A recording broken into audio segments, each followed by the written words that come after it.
레위 집안의 한 사람이 레위 집안의 어떤 여자를 아내로 맞아들였습니다. 그 여자가 임신하여 아들을 낳았습니다. 여자는 그 아기가 너무 잘생겨서 3달 동안 숨겨두었습니다. 하지만 3달이 지나자 더 이상 아기를 숨길 수 없었습니다. 그래서 여자는 파피루스 상자를 가져다가 역청과 나무 진을 칠해서 물에 뜰 수 있게 만들었습니다. 그런 다음에 아기를 그 상자 안에 넣고 상자를 나일 강가의 큰 풀들 사이에 두었습니다. 아기의 누이가 얼마쯤 떨어진 곳에서 그 아기에게 무슨 일이 생길까봐 지켜보고 있었습니다.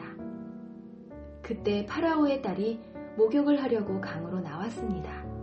공주의 몸종들은 강가를 거닐고 있었습니다. 공주가 큰 풀들 사이에 있는 그 상자를 보고는 몸종을 시켜 그 상자를 가져오게 했습니다. 공주가 상자를 열어보니 거기에는 남자아이가 울고 있었습니다. 공주는 우는 아이를 보자 불쌍한 생각이 들었습니다. 그래서 공주가 말했습니다. 이 아이는 틀림없이 히브리 사람의 아이일 거야.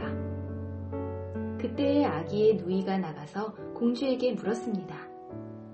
제가 가서 이 아기에게 젖을 먹일 히브리 여자를 구해올까요? 공주가 말했습니다. 그래, 그렇게 하여라. 그래서 아이의 누이는 가서 아이의 어머니를 데리고 왔습니다. 공주가 그 여자에게 말했습니다. 이 아기를 데려다가 나를 위해 젖을 먹여주면 내가 그 삭슬 주겠다. 그래서 여자는 그 아이를 데려다가 젖을 먹였습니다. 아이가 자라나자 여자는 아이를 공주에게 데리고 갔습니다. 공주는 아이를 자기 아들로 삼았습니다. 공주는 그 아이를 물에서 건져내었다 해서 그 아이의 이름을 모세라고 지었습니다. 세월이 흘러 모세는 자라 어른이 되었습니다. 어느 날 모세는 자기 백성인 히브리 사람들을 찾아갔습니다. 모세는 그들이 힘들게 일하는 모습을 보았습니다. 또 어떤 이집트 사람이 자기와 같은 백성인 히브리 사람들을 모질게 때리는 것을 보았습니다.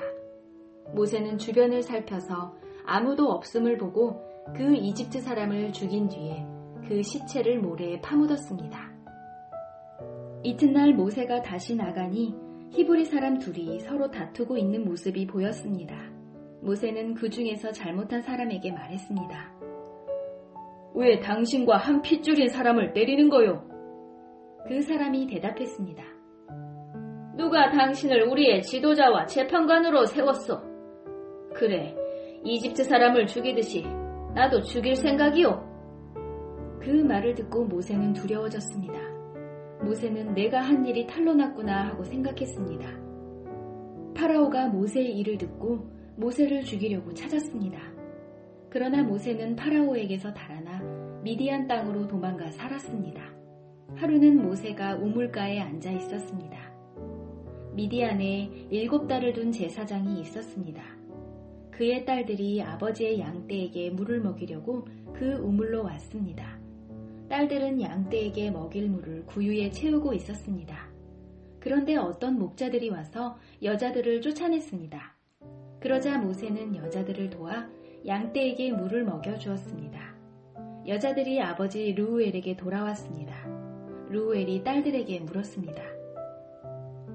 오늘은 어떻게 이렇게 일찍 돌아왔느냐? 여자들이 대답했습니다. 목자들이 우리를 쫓아냈지만 어떤 이집트 사람이 우리를 지켜주었습니다. 그 사람은 물을 길어서 양떼에게 먹여주기도 했습니다. 르우엘이 딸들에게 물었습니다. 그 사람은 어디에 있느냐? 왜 그 사람을 그냥 두고 왔느냐? 그 사람을 불러서 음식을 대접하도록 하여라. 모세는 르우엘의 집에서 사는 것을 좋아했습니다. 르우엘은 모세와 자기 딸 십보라를 결혼시켰습니다. 십보라는 아들을 낳았습니다.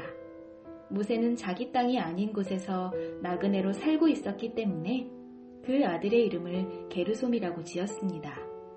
세월이 흘러서 이집트 왕이 죽었습니다.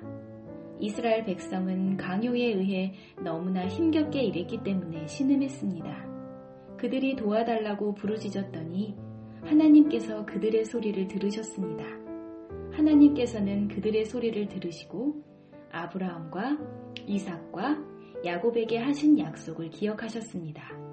하나님께서는 이스라엘 백성의 고통을 보시고 그들에게 관심을 가지셨습니다.